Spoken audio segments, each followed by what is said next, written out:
إن الحمد لله حمدا يليق بجلاله وكماله وسبحانه وتعالى له الحمد بالأولى والآخرة وهو على كل شيء قدير ونشهد أن لا إله إلا الله وحده لا شريك له ونشهد أن سيدنا وسندنا وحبيبنا ومولانا محمدا عبده ورسوله الذي أرسله بالحق بشيرا ونذيرا وداعيا إلى الله بإذنه وسراجا وقمرا منيرا لقد قال الله تبارك وتعالى كلامه المجيد وفي فرقانه الحميد সকলে আমার সাথে বলি আউযু বিল্লাহি মিনাশ শাইতানির রাজীম বিসমিল্লাহির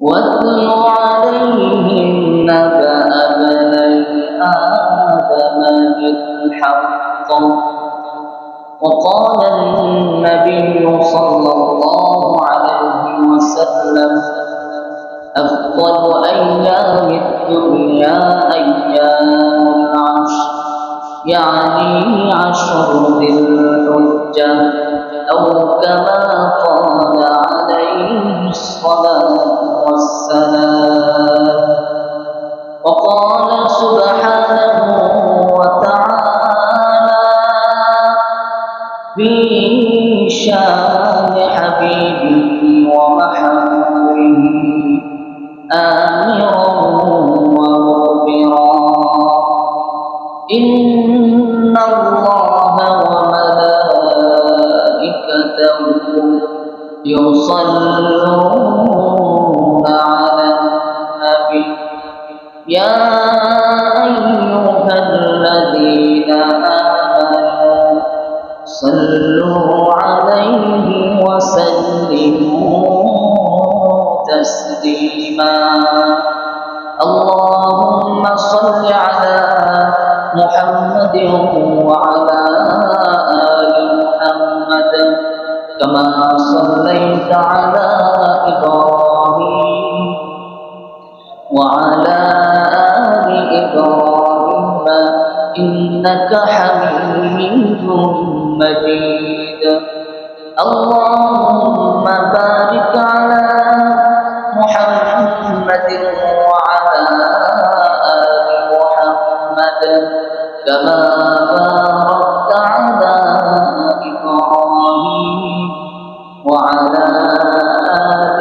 إبراهيم إنك حميد مجيد محمد قولي بلغ العلا بكماله كشف الدجى بجماله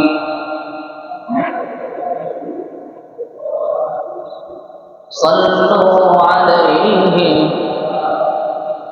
ये तेरी महराज है कि तू लौह कलम तक पहुँचा और मेरी महराज है कि मैं तेरी कदम तक पहुँचा बलगल उला बिकमालिही कशफत हुजा बिजमालिही حسنت جميع خصاله صلوا عليه আলহামদুলিল্লাহ।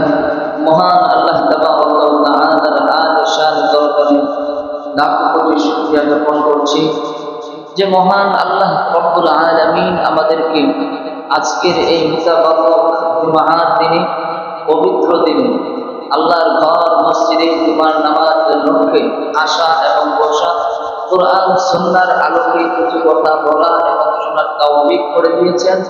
সেজন্য আমরা অন্তরের অন্তঃস্থল থেকে হৃদয়ের সবটুকু ভালোবাসাকে উজাড় করে দিই মহান মালিকের কালিমাত শুকর আদায় করছি। সকলে বলছি আলহামদুলিল্লাহ। রব্বানা লাকাল হামদ হামদান কাসীরান طيبا مباركا فيه يا ربي لك الحمد كما ينبغي لجلال وجهك وعظيم سلطانك। আমরা প্রশংসা করলাম কার? আর একটু আওয়াজ দিয়ে বলি, সর্ব অবস্থায় প্রশংসা করবো কার? সুখে দুঃখে বিপদ মুসিবতে সর্ব অবস্থায় আল্লাহর নিয়ামতের শুকরিয়া আদায় করার তৌফিক দান করুন। সকলেই পড়ি আল্লাহুম্মা আমিন। সম্মানিত হাজিরিন, আমরা এখন এমন একটি মাসে অবস্থান করছি যেই মাসটির নাম হচ্ছে জিলহজ মাস। এই মাসটির নাম কি? এই জিলহজ মাস হচ্ছে ইসলামিক ক্যালেন্ডারের সর্বশেষ মাস। বলেন আল্লাহু আকবার। আমার প্রিয় ভাইরা, এই জিলহজ মাস এমন একটি গুরুত্বপূর্ণ মাস, ফজিলতপূর্ণ মাস। এই বিষয়ে আমাদের মুসলমানদের অনেকের জানা নাই। আমরা সকলেই জানি আমাদের মুসলমানদের জন্য সর্বশ্রেষ্ঠ মাস হচ্ছে রমাদান মাস। কোন মাস? রমাদান মাস। এই রমাদান মাস যখন আমাদের সামনে আসে তখন কমপক্ষে 10 দিন 20 দিন মসজিদে জায়গা হয় না। কথা বলছে, একেবারে ভরপুর হয়ে যায়, একবারে ফিলাপ হয়ে যায়। কারণ এই রমজান মাসের গুরুত্ব ফজিলত সম্পর্কে আমাদের সকলের জানা, ঠিক কিনা? এই জন্যই মানুষ যখন ফজিলত গুরুত্ব জানবে তখন তাদের ভিতরে একটা ইবাদতের আগ্রহ প্রকাশ পাবে। আমরা রমাদান মাসের গুরুত্ব সম্পর্কে, ফজিলত সম্পর্কে আমাদের জানা আছে। এই জন্যই আমরা রমাদান মাসের ইবাদতের ক্ষেত্রে আমরা সকলেই কম বেশি ইবাদত করে থাকি, ঠিক কিনা? আর এই জিলহজ মাস, এটি এমন একটি মাস, বলা হয়েছে রমাদান মাসের পরে সর্বশ্রেষ্ঠ মাস হচ্ছে এই জিলহজ মাস। বলেন সুবহানাল্লাহ। এখন প্রশ্ন হতে পারে যে জিলহজ মাসের গুরুত্ব এত বেশি কেন? জিলহজ মাসের গুরুত্বটা কেমন? আমার ভাইয়েরা, জিলহজ মাসের প্রথম 10 দিনের গুরুত্ব সম্পর্কে অনেক বিষয় রয়েছে, যার কারণে জিলহজের প্রথম 10 দিনের গুরুত্ব অত্যন্ত বেশি এবং ফজিলতপূর্ণ মাস হচ্ছে এবং দিন হচ্ছে এই জিলহজ মাসের প্রথম 10 দিন। এই বিষয়ে অনেক কারণ রয়েছে, তার মধ্যে আমি কয়েকটি কারণ আজকে আপনাদের সামনে বর্ণনা করব। কোরআন এবং হাদিস থেকে আল্লাহ সুবহানাহু ওয়া তাআলা তাওফিক দান করলেন, কিছু কথা বলার চেষ্টা করব। সকলে পড়ি ইনশাআল্লাহ। আমার ভাইয়েরা, জিলহজ মাস আমরা এখন বর্তমানে অতিক্রম করছি। এই জিলহজ মাসের প্রথম 10 দিন কেমন গুরুত্বপূর্ণ আপনারা শুনলে অবাক হয়ে যাবেন। আমরা মুসলমান জাতি, কিন্তু এই জিলহজ মাস, মুহররম মাস, কোন দিকে জিলহজ মাস আসতেছে, আবার এই মাসগুলোতে কি ইবাদতগুলো আসতেছে, ফজিলতপূর্ণ যে ইবাদত আসতেছে, এই বিষয়গুলো আমরা একেবারেই গাফেল। কারণ হচ্ছে এগুলো নিয়ে আমাদের চর্চাও নেই, আর শোনারও আগ্রহ নেই, ঠিক কিনা? যদি শোনার আগ্রহ থাকতো, হাদিস থেকে একটু আলোচনা শুনবো, একটু মাসআলা শুনবো, একটু কোরআন থেকে আলোচনা শুনবো, তাহলে আমরা সকলেই জানি জুমার দিন 12:30 থেকে কোরআন হাদিস থেকে আলোচনা হয়, কথা বলেন। যদি এই আগ্রহ আমাদের ভেতরে থাকতো তাহলে এখন পর্যন্ত 2 তলা 3 তলা 4 তলা 5 তলা খালি থাকতো না, সব ভরে যেত, কথা বলেন। এই জন্য আমার ভাইয়েরা, আমাদের সকলকে একদিন না একদিন মৃত্যুবরণ করতে হবে। আমাদের সকলকে এই পৃথিবী থেকে বিদায় নিয়ে চলে যেতে হবে। সুতরাং আমার কবরটা যদি আমি ভালো করতে চাই, আমার হাসরটা যদি আমি ভালো করতে চাই, আমার মিজানের পাল্লাটা যদি আমি ভারী করতে চাই, তাহলে আমলের দরকার আছে না নাই? একটু আওয়াজ দিয়ে বলেন, আমলের দরকার আছে না নাই? এখন আমরা আমল করব, এই আমল করার জন্য জানার দরকার আছে না? এই জন্য জানার একটা পদ্ধতি হচ্ছে জুমার দিন কিছু আলোচনা শোনা। আলহামদুলিল্লাহ, এরপরে প্রত্যেক এশার পূর্বে 5 মিনিট করে মাসআলার একটা সিস্টেম করেছি। আপনারা চাইলে প্রত্যেক দিন এশার 5 মিনিট পূর্বে মাসআলা নিয়ে আলোচনা হয়।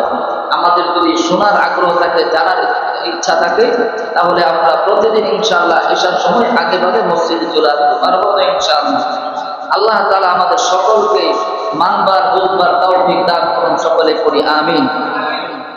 আমি যে কথাটি বলতেছিলাম যে জিলহজ মাসের প্রথম 10 দিনের গুরুত্বটা কেমন আর এটার ফজিলতটা কেমন, এই বিষয়ে 1 নম্বর কারণ হচ্ছে আল্লাহ তাআলা এই জিলহজ মাসের প্রথম 10 রাত, প্রথম 10 দিনের ব্যাপারে কোরআনুল কারীমের মধ্যে কসম করেছেন। বলেন আল্লাহু আকবার। এখন আপনারা বলুন তো, কোরআনে কারীমে আল্লাহ তাআলা কসম করেছেন, এটার গুরুত্ব যদি না থাকতো, ফজিলত যদি না থাকতো, তাহলে কি আল্লাহ কসম করতেন? কসম করতেন না। সুতরাং এই ফজিলত, এই দিনগুলোতে ফজিলত রয়েছে, গুরুত্ব রয়েছে। এই জন্যই আল্লাহ তাআলা কোরআন আল কারীমের মধ্যে কসম করে বলছেন। আল্লাহ তাআলা সূরাতুল ফাজরের মধ্যে বলেন, ওয়াল ফাজরি ওয়া লায়ালিন আশর। প্রথমেই আল্লাহ রাব্বুল আলামিন সূরাতুল ফাজরের মধ্যে ফজরের কসম করলেন। এরপরে ওয়া লায়ালিন আশর, 10 রাতের কসম করে বললেন। আমার মুসলমান ভাইরা, ওয়া লায়ালিন আশর, এখানে 10 রাতের কথা বলা হয়েছে। এই 10 রাত কোন রাত? মুফাসসিরিনে কেরাম বলেন এই 10 রাত হচ্ছে জিলহজ মাসের প্রথম 10 দিনের প্রথম 10 রাত। বলেন সুবহানাল্লাহ। তাহলে জিলহজ মাসের প্রথম 10 রাতের গুরুত্ব সম্পর্কে আল্লাহ তাআলা কসম করলেন। এখন আপনারা বলুন তো, এই 10 রাতের গুরুত্ব ফজিলত আছে না নাই? এখন আজকে কয় তারিখ? জিলহজ মাসের জানা আছে? 2 তারিখ। কয় তারিখ? 2 তারিখ, অর্থাৎ একদিন চলে গেছে। এখন থেকে আমরা এই 10 রাতে বেশি বেশি আমল করবো, পারবো তো ইনশাআল্লাহ। 2 নাম্বার, জিলহজ মাসের প্রথম 10 দিনের ফজিলত ও গুরুত্ব হওয়ার কারণ হচ্ছে যে আল্লাহ রাব্বুল আলামিন বান্দাদের জন্য বেশি বেশি জিকির আজকারের ব্যবস্থা করেছেন। সুবহানাল্লাহ। আমার ভাইরা, এই বিষয়ে কোরআনুল কারীমের মধ্যে আল্লাহ রাব্বুল আলামিন বলেন, ওয়ায়াযকুরু ইসমাল্লাহি ফি আইয়ামিন মা'লুমা। আল্লাহ রাব্বুল আলামিন প্রিয় বান্দাদেরকে বলছেন, ও আমার বান্দারা, আমি তোমাদেরকে কিছু নির্দিষ্ট দিনসমূহ দান করলাম, যেই নির্দিষ্ট দিনসমূহ তোমরা আমি আল্লাহকে স্মরণ করবে, আমার জিকির করবে, কোরআনে কারীমের তেলাওয়াত করবে, আর বেশি বেশি আমার কাছে কান্নাকাটি করবে। আর এই দিনগুলোতে তোমরা যদি বেশি বেশি জিকির করো, তাহলে আমি আল্লাহ রাব্বুল আলামিন তোমাদের এই জিকিরগুলোকে কবুলার মঞ্জুর করে নেব। এখানে ফি আইয়ামিন মা'লুমাত, আইয়ামিন মা'লুমাত দ্বারা কি উদ্দেশ্য? রাইসুল মুফাসসিরিন হযরত আব্দুল্লাহ ইবনে আব্বাস রাদিয়াল্লাহু আনহু বলেন, আইয়ামিন মা'লুমাত দ্বারা এখানে উদ্দেশ্য হলো জিলহজ মাসের প্রথম 10 দিন। বলেন সুবহানাল্লাহ। তাহলে জিলহজ মাসের প্রথম 10 দিনের গুরুত্ব এবং ফজিলত হওয়ার 2টি কারণ জানলাম। কয়টি কারণ? 2টি কারণ। এখন 3 নাম্বার কারণ হচ্ছে যে জিলহজ মাসের প্রথম 10 দিন, এই ব্যাপারে আল্লাহর হাবিব নবী মুহাম্মদুর রাসূলুল্লাহ সাল্লাল্লাহু আলাইহি ওয়াসাল্লাম বলেছেন যে জিলহজের প্রথম 10 দিন এত গুরুত্বপূর্ণ, পৃথিবীর সবচেয়ে গুরুত্বপূর্ণ দিন হচ্ছে এই জিলহজ মাসের প্রথম 10 দিন। বলেন আল্লাহু আকবার। আমার ভাইরা, এই বিষয়ে আল্লাহ নবীর একজন সাহাবী হযরত জাবের রাদিয়াল্লাহু আনহু এই হাদিসটি বর্ণনা করেছেন। আল্লাহর হাবিব বলেন, আফদালু আইয়ামিদ দুনিয়া আইয়ামুল আশর, ইয়ানি আশরু বিল হিজ্জা। আল্লাহর নবী বলেন, পৃথিবীর যে দিনগুলো রয়েছে আমরা সকলেই জানি 365 দিনে 1 বছর হয়। কয় দিনে 1 বছর হয়? একটু আওয়াজ দিয়ে বলেন, কয় দিনে 1 বছর হয়? আল্লাহর হাবিব বলেন 365 দিনে 1 বছর হয়। আর সারা বছরের মধ্যে সবচেয়ে শ্রেষ্ঠ এবং সবচেয়ে গুরুত্বপূর্ণ ফজিলতপূর্ণ দিন হচ্ছে জিলহজ মাসের প্রথম 10 দিন। বলেন সুবহানাল্লাহ। আমরা সকলেই জানি যে 12টি মাসের মধ্যে সবচেয়ে শ্রেষ্ঠ মাস কোনটি? একটু আওয়াজ দিয়ে বলেন না। রমাদান মাস। 12টি মাসের মধ্যে সবচেয়ে শ্রেষ্ঠ এবং দামি মাস কোনটি? রমাদান মাস। আর রমাদান মাসের পরেই সারা বছরের মধ্যে সর্বশ্রেষ্ঠ দিন হচ্ছে জিলহজ মাসের এই প্রথম 10 দিন। বলেন আল্লাহু আকবার। এই 10 দিনের আমল আল্লাহ তাআলার কাছে কেমন প্রিয়, এটা আসলে আপনারা আরো অবাক হয়ে যাবেন।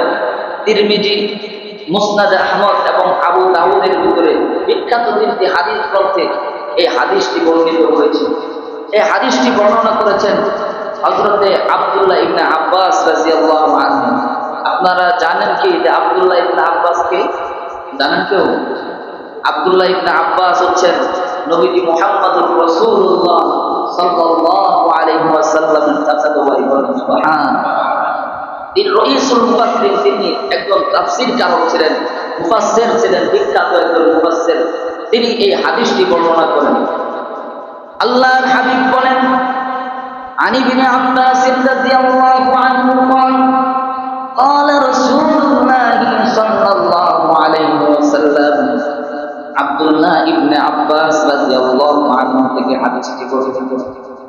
নবী মুহাম্মদুর রাসূলুল্লাহ সাল্লাল্লাহু আলাইহি ওয়াসাল্লাম বলেছেন, মা মিন আইয়ামিল আমালুস সালিহু ফিহা আহাব্বু ইলাল্লাহ মিন হাযিহিল আইয়াম। আল্লাহু আকবার।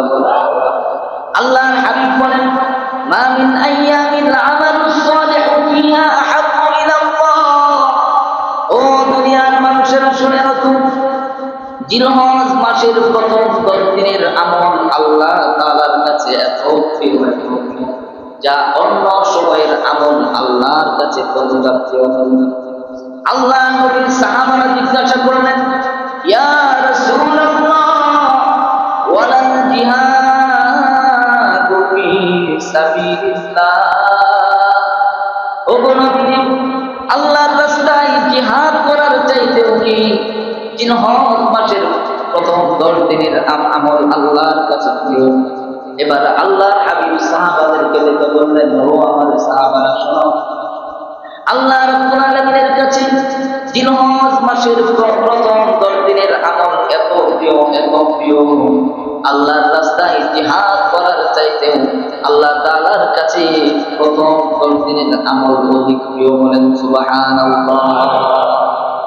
তাহলে এই জিলহজ মাসের যে গুরুত্ব, এটা আমরা বুঝতে পারলাম। কথা বলে ঠিক কিনা?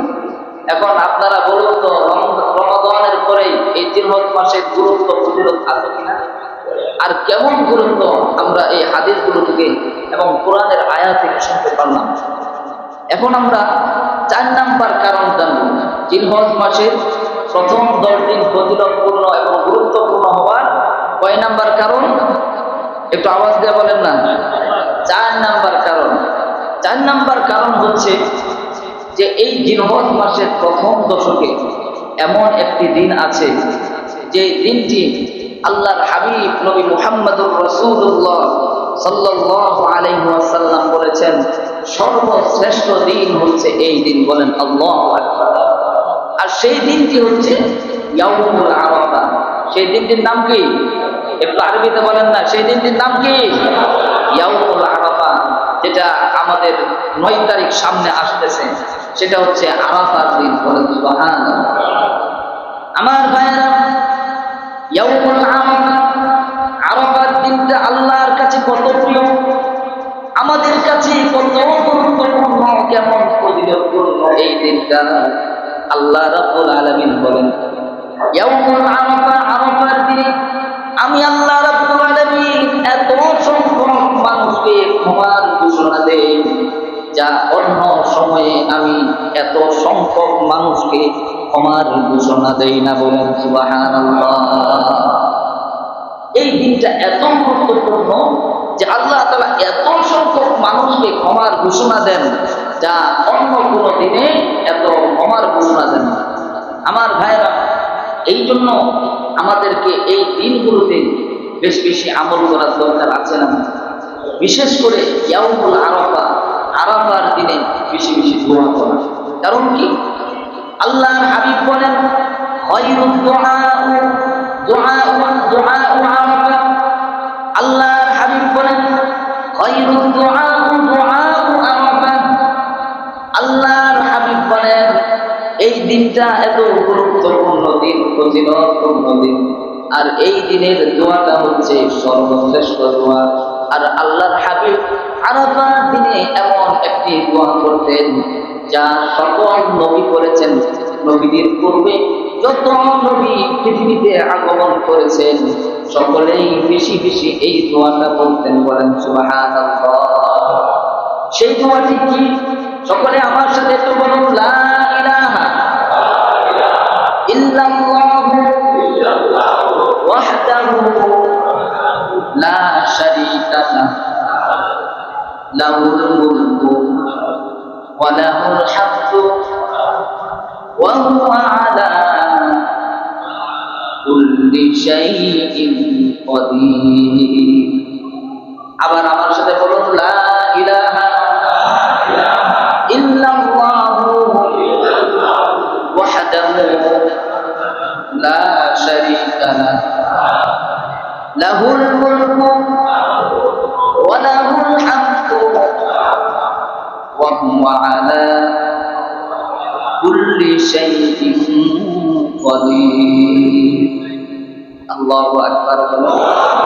আমার ভাইরা, আল্লাহ নবী বিশ্বনবী রাহমাতুল লিল আলামিন বলেন, ও আমার উম্মতেরা শোনো, আমার পূর্বে যতগুলো নবী পৃথিবীতে আগমন করেছে, সকল নবী এই দোয়া করতেন, এবং আমি তোমাদের নবী পয়গম্বর আরাফার দিনে এই দোয়াটি বেশি বেশি করতাম, বলেন সুবহানাল্লাহ। আমরাও এই দোয়াটি শিখবো এবং এই দোয়াটি বেশি বেশি করার চেষ্টা করব, আমল করব, পারবো তো ইনশাআল্লাহ। আমার ভাইয়েরা, আমরা কয় নাম্বার কারণ শুনলাম? মাশাআল্লাহ। কয় নাম্বার কারণ? 4 নাম্বার কারণ। এখন আমরা শুনবো 5 নাম্বার কারণ। জিলহজ মাসের প্রথম 10 দিন ফজিলতপূর্ণ এবং গুরুত্বপূর্ণ হওয়ার 5 নাম্বার কারণ। কয় নাম্বার কারণ? 5 নাম্বার কারণ। আলহামদুলিল্লাহ, জিলহজ মাসের প্রথম 10 দিনের মধ্যে কুরবানি আছে না? একটু আওয়াজ দেওয়া বলেন। আমাদের সামনে আসতেছে কুরবানি। আমাদের মুসলমানদের জন্য গুরুত্বপূর্ণ একটি ইবাদত হচ্ছে কুরবানি করা, বলেন সুবহানাল্লাহ। তাহলে জিলহজ মাসের প্রথম 10 দিনের গুরুত্ব এবং ফজিলতের আরেকটি কারণ হচ্ছে মুসলমানদের জন্য বড় একটি ইবাদত কুরবানি করা। বড় একটি ইবাদত কি? এখন আপনারা অনেকেই বলতে পারেন যে এটা আবার কেমন এত বড় ইবাদত হয়ে গেল? আমার ভাইয়েরা, একমাত্র এই কুরবানির মাধ্যমেই আল্লাহর নৈকট্য লাভ করা যায়, বলেন আল্লাহু আকবার। এই কুরবানি, এটি হচ্ছে আরবি শব্দ। কি শব্দ? আরবি শব্দ। এটা কুরবান থেকে নির্গত। আর এই কুরবানের অর্থই হচ্ছে নৈকট্য লাভ করা, কাছে যাওয়া, নিকটতর হওয়া, বলেন সুবহানাল্লাহ। তাহলে আমরা এই অর্থটুকু বুঝলাম, আমরা যদি কুরবানি করি আমরা নৈকট্য লাভ করতে পারবো কার? আর একটু আওয়াজ দিয়ে বলেন। আমার ভাইয়েরা, আমরা এই যে সামনে আসতেছে কুরবানি, এই কোরবানির ইতিহাস আমাদের জানার দরকার আছে। এই কোরবানি কখন থেকে আরম্ভ হয়েছে, আর এই কোরবানিটা কি শুধু আমরা উম্মতে মুহাম্মদই করছি, না এর পূর্বেও এই কোরবানির বিধানটা ছিল, জানার দরকার আছে না? আমার ভাইরা, এই বিষয়ে আল্লাহ সুবহানাহু ওয়া তাআলা সূরা হজ্জের 33 নম্বর আয়াতে বিশদ আলোচনা করেছেন। আল্লাহ তাআলা বলেন, হে উম্মতে মুহাম্মদী, শুধু তোমাদের উপরে যে কোরবানির বিধান রেখেছি, বিষয়টি এমন নয়, আমি সকল উম্মতের উপর, সকল জাতির উপর এই কোরবানির বিধান রেখে দিয়েছি। বলেন সুবহানাল্লাহ। আমার মুসলমান বন্ধুগণ, কুরআনুল কারীমের সূরা হজ্জের 33 নম্বর আয়াতে আল্লাহ রাব্বুল আলামিন বলেন, وَلِكُلِّ أُمَّةٍ جَعَلْنَا مَنسَكًا لِيَذْكُرُوا اسْمَ اللَّهِ عَلَى مَا رَزَقَهُم مِّن بَهِيمَةِ الْأَنْعَامِ। আল্লাহু আকবার। আল্লাহ রাব্বুল আলামিন বলেন, ওয়ালিকুল্লি উম্মাহ, আমি প্রত্যেক জাতির জন্য জাআলনা মানসাকান, কুরবানির বিধান রেখে দিয়েছি, লিয়াযকুরু ইসমাল্লাহি আলা মা রাযাকাহুম মিন বাহিমাতিল আনআম। তোমরা কি জানো কেন এই কুরবানির বিধান দিলাম? এই আয়াতে আল্লাহ তাআলা বলছেন, লিয়াযকুরু ইসমাল্লাহি আলা মা রাযাকাহুম মিন বাহিমাতিল আনআম। আল্লাহ তাআলা বলেন, আমি তোমাদেরকে জীবন জীবিকা নির্বাহের জন্য যে চতুষ্পদ জন্তু দিয়েছি, তোমাদের নিয়ামত হিসাবে যে চতুষ্পদ জন্তুগুলো আমি তোমাদেরকে দান করেছি, চতুষ্পদ জন্তু, গরু, ছাগল, মহিষ, এগুলো আমাদের উপকারে আসে কি আসে না? একটু আওয়াজ দিয়ে বলেন, আসে কি আসে না? এই সকল পশুগুলো, চতুষ্পদ জন্তুগুলো শুধু এগুলোই নয়, আরো অন্যান্য জন্তু যেগুলো আছে সব কিছু কিন্তু আল্লাহ রাব্বুল আলামিন আমাদের কল্যাণের জন্য দান করেছেন। বলেন সুবহানাল্লাহ। এই কথাই আল্লাহ রাব্বুল আলামিন বলছেন, জীবন জীবিকা নির্বাহের জন্য যে চতুষ্পদ জন্তু আমি তোমাদেরকে দান করেছি, এই চতুষ্পদ জন্তুর উপর তোমরা যেন আমি আল্লাহর নাম স্মরণ করতে পারো, এই জন্যই আমি কুরবানির বিধান দান করেছি। বলেন সুবহানাল্লাহ। এই আয়াতের ব্যাখ্যায় আল্লামা নাসাফি এবং জামাখশরী রাহমাতুল্লাহি আলাইহি বলেন যে হযরতে আদম আলাইহিস সালাতু ওয়াস সালাম থেকে নিয়ে নবী মুহাম্মদুর রাসূলুল্লাহ সাল্লাল্লাহু আলাইহি ওয়াসাল্লাম পর্যন্ত পৃথিবীতে যত জাতি এসেছে, যত উম্মাহ এসেছে, সকল জাতির উপর এই কুরবানির বিধান ছিল। বলেন সুবহানাল্লাহ। আর সকল জাতি কুরবানি দিয়েছে। আমার ভাইয়েরা, এখন আমরা জানবো কুরবানির সূচনা কখন। এই কুরবানির সূচনা হচ্ছে আমাদের আদি পিতা হযরতে আদম আলাইহিস সালাতু ওয়াস সালাম। তার থেকে একটু সবাই বলেন না, হযরতে আদম আলাইহিস সালাতু ওয়াস সালাম থেকে এই কুরবানির সূচনা শুরু হয়েছে। বলেন সুবহানাল্লাহ। আমরা সকলেই জানি পৃথিবীর সর্বপ্রথম মানুষ হচ্ছে হযরতে আদম আলাইহিস সালাতু ওয়াস সালাম। আপনারা বলুন তো, হযরতে আদম আলাইহিস সালাতু ওয়াস সালামের পূর্বে আর কোনো মানুষ ছিল? আরেকটু আওয়াজ দিয়ে বলুন। পৃথিবীতে আর কোনো মানুষ আসে নাই, সর্বপ্রথম মানুষ হচ্ছেন হযরতে আদম আলাইহিস সালাতু ওয়াস সালাম। এই যে আমাদের বংশধারা, এই যে আমরা এসেছি, তার থেকে হযরতে আদম আলাইহিস সালাতু ওয়াস সালাম থেকে আজকে এত মানুষের বিস্তার। করেন আল্লাহু আকবার। আমার ভাইয়েরা, হযরতে আদম আলাইহিস সালাতু ওয়াস সালাম এবং মা হাওয়া আলাইহিস সালাতু ওয়াস সালাম যখন পৃথিবীতে আগমন করলেন, আগমন করার পর প্রত্যেক বছর আল্লাহ সুবহানাহু ওয়া তাআলা তাদেরকে দুজন করে সন্তান দান করতেন, দুজন করে সন্তান দান করতেন। আর একজন করে ছেলে আর একজন করে মেয়ে, প্রত্যেক গর্ভে দুজন করে সন্তান। কজন করে? দুইজন করে সন্তান, একজন হলো ছেলে আর একজন মেয়ে। এইভাবে জোড়ায় জোড়ায় হযরত আদম এবং হাওয়াকে আল্লাহ পাক সন্তান উপহার দিতেন। আমি আপনাদেরকে এই যে কুরবানির যে শুরু কিভাবে, এটা মানে সংক্ষেপে একটু আলোচনাটা শোনাচ্ছি। এর পরবর্তীতে যখন সন্তানদের বিবাহের উপযুক্ত হল, এখন কার সাথে কার বিবাহ হল? এখন তারা সকলেই তো আপন ভাই বোন, ঠিক কিনা? সকলেই আপন ভাই বোন। আর ওই সময় তো আদম আলাইহিসসালামের সন্তান ব্যতীত পৃথিবীতে আর কোনো মানুষই ছিল না, আর কোনো সন্তানই ছিল না, ঠিক কিনা? এই জন্য আল্লাহ রাব্বুল আলামিন হযরত আদম আলাইহিসসালামের শরীয়তের মধ্যে একটি নির্দেশনা জারি করলেন। সেই নির্দেশনাটা হচ্ছে যে একই ধর্মে যে যমজ পুত্র এবং সন্তান হবে, তারা পরস্পরে সকলেই ভাই বোন, তারা পরস্পরে সকলেই ভাই বোন। এবং নির্দেশনা হচ্ছে যে তাদের মধ্যে বৈবাহিক সম্পর্ক হারাম বলে গণ্য। তাদের বৈবাহিক সম্পর্ক কি হারাম বলে গণ্য করে দিলেন আল্লাহ রাব্বুল আলামিন। এবার যখন হযরত আদম আলাইহিসসালামের সন্তান হাবিল এবং কাবিল এই দুইজন বিবাহের উপযুক্ত হলেন, এখন তাদেরকে বিবাহ বন্ধনে আবদ্ধ করবেন। এমন সময় হযরত আদম আলাইহিসসালাম বললেন, আমি তোমাদেরকে বিবাহ বন্ধনে আবদ্ধ করাতে চাই। আমরা অনেকেই জানি যে দুজন করে সন্তান হইতেন, এর মধ্যে কাবিল এবং তার সাথে এক বোন হয়েছিল, তার নাম হচ্ছে আকলিমা। তার নাম কি? আকলিমা। কাবিলের সাথে যে বোনটি হয়েছিল সে অত্যন্ত পরমাত্মী ছিলেন, আর হাবিলের সাথে যে বোনটি হয়েছিল সে তেমনটা ভালো ছিল না, কালো ছিল। এবার যখন হযরত আদম আলাইহিস সালাম তার সন্তানদেরকে বিবাহের প্রস্তাব দিলেন, কাবিলের মাথায় শয়তানের ওয়াসওয়াসা শুরু হয়ে গেল। বলেন নাউযুবিল্লাহ। আমার মুসলমান ভাইয়েরা, কাবিল এবং হাবিলের বিবাহ বন্ধনে আবদ্ধ করার জন্য আল্লাহ রাব্বুল আলামিন হযরত আদম আলাইহিস সালামকে নির্দেশ দিলেন, যেহেতু কাবিলের সাথে যে বোনটি ছিল খুব সুন্দরী ছিল, আর হাবিলের সাথে যে বোনটা হয়েছে সেই বোনটা কালো ছিল।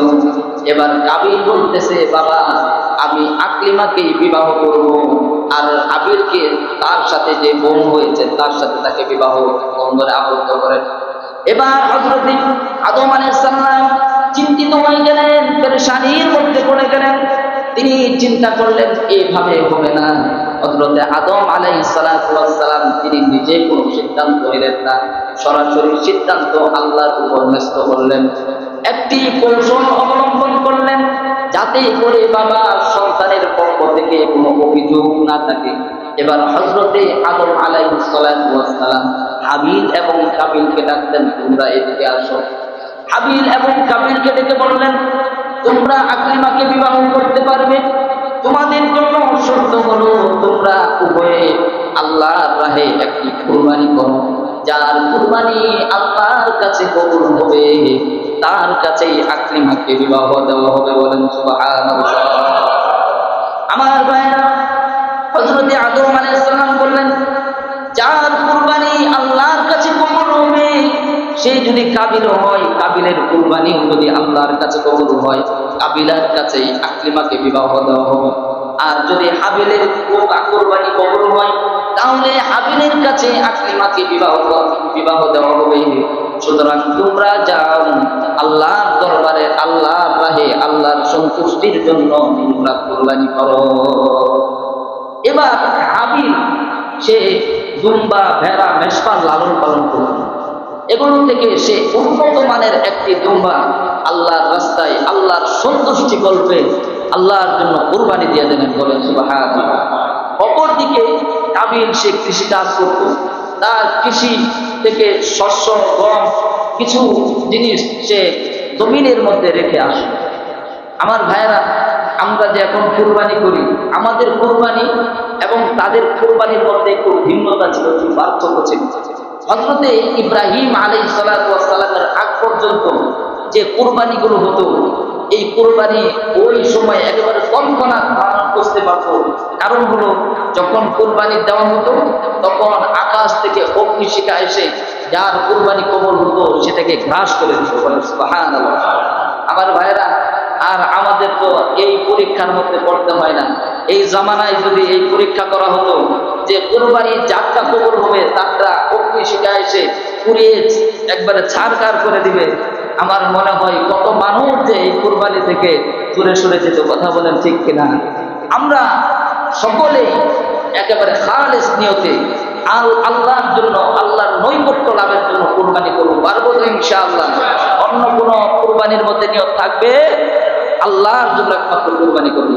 এবার হাবিল এবং কাবিল উভয়ে কুরবানি আল্লাহর কাছে পেশ করলেন।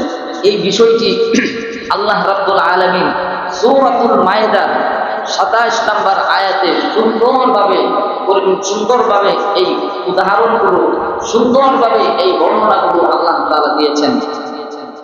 আল্লাহ রাব্বুল আলামিন সূরাতুল মায়েদার 27 নম্বর আয়াতে হাবিল এবং কাবিলের কুরবানির ঘটনাটি বর্ণনা করেছেন। আল্লাহ রাব্বুল আলামিন বলেন, ওয়াতলু আলাইহিম নাবা বনাই আদম বিল হক إذ قربا قربانا فتقبل من أحدهما ولم يتقبل من الآخر قال لأقتلنك قال إنما يتقبل الله من المتقين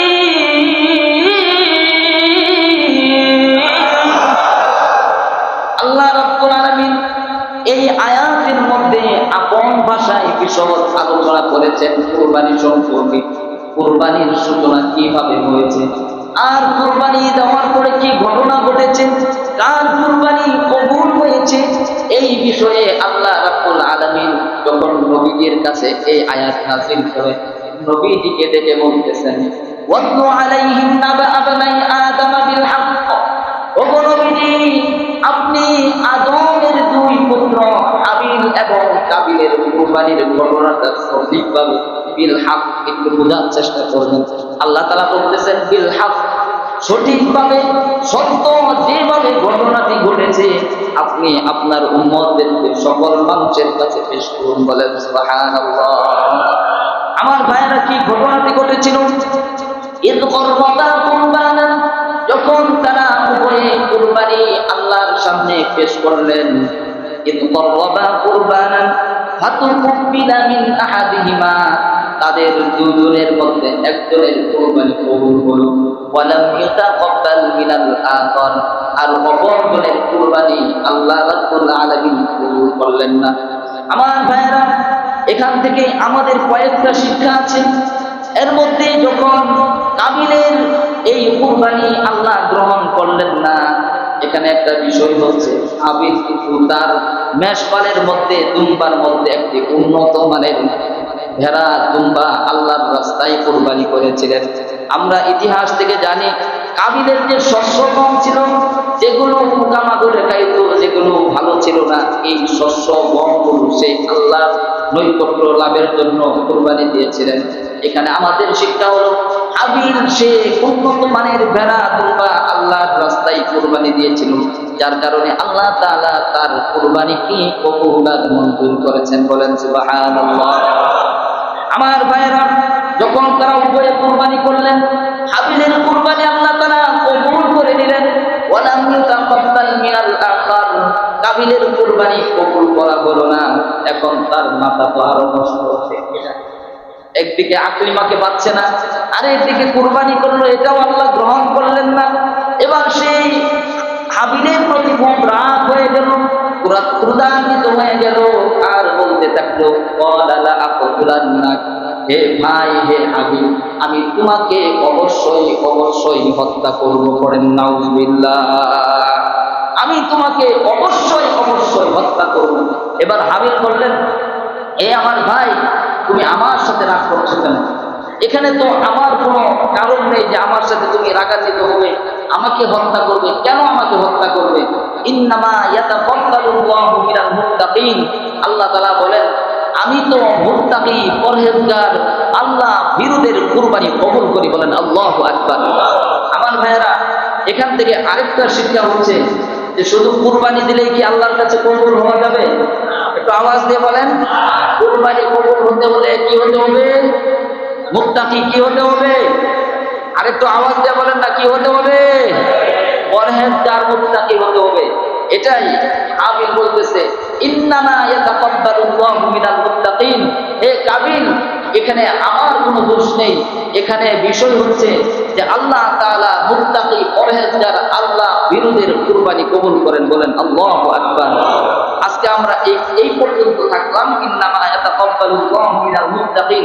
আমার ভাইয়েরা, যেহেতু আমাদের সামনে আসতেছে কুরবানির বিধান, কুরবানির ইবাদত, সুতরাং এই আয়াত থেকে আমরা বুঝতে পারলাম যে আমাদের কুরবানিটা যদি আল্লাহর কাছে কবুল করাইতে হয়, তাহলে 1 নাম্বার শর্ত হলো আমাদের পশুটা উন্নত মানের, ভালো মানের হতে হবে। কথা বলেন ঠিক কিনা?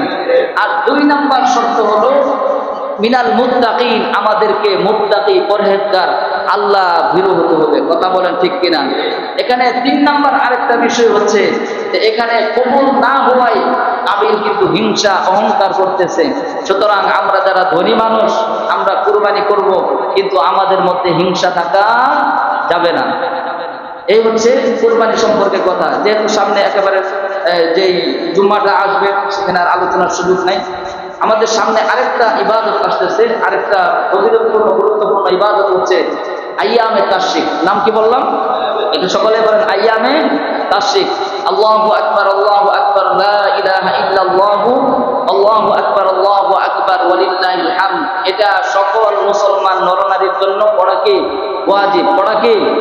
সবাই বলেন, পড়া কি? ওয়াজিব।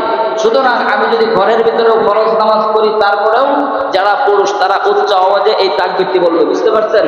আর এটা আমরা কখন থেকে বলবো, কোন দিন থেকে বলবো? এটা আমরা 9 জিলহজ থেকে। কয় জিলহজ? 9 জিলহজ, অর্থাৎ ঈদের আগের দিন ফজর থেকে নিয়ে 13 জিলহজ আসর পর্যন্ত এই আইয়ামে তাশরিক, অর্থাৎ এই তাকবীর আমরা পড়বো ইনশাআল্লাহ। এবং আমাদের ফ্যামিলির ভিতরে আমাদের মা বোন যারা আছে তাদেরকে আজকে গিয়ে জানিয়ে দেব, কারণ এটা যদি কেউ না পড়ে সে গুনাহগার হবে। এটা না পড়লে কি হবে? গুনাহগার হবে। আল্লাহ তাআলা আমাদের সকলকেই যা কিছু আলোচনা করলাম, আমাকে এবং আপনাদের সকলকেই আমল করার তৌফিক দান করুন। সকলে পড়ি আমিন। ওয়া আখিরু দাওয়ানা আনিল হামদুলিল্লাহি রাব্বিল আলামিন। যারা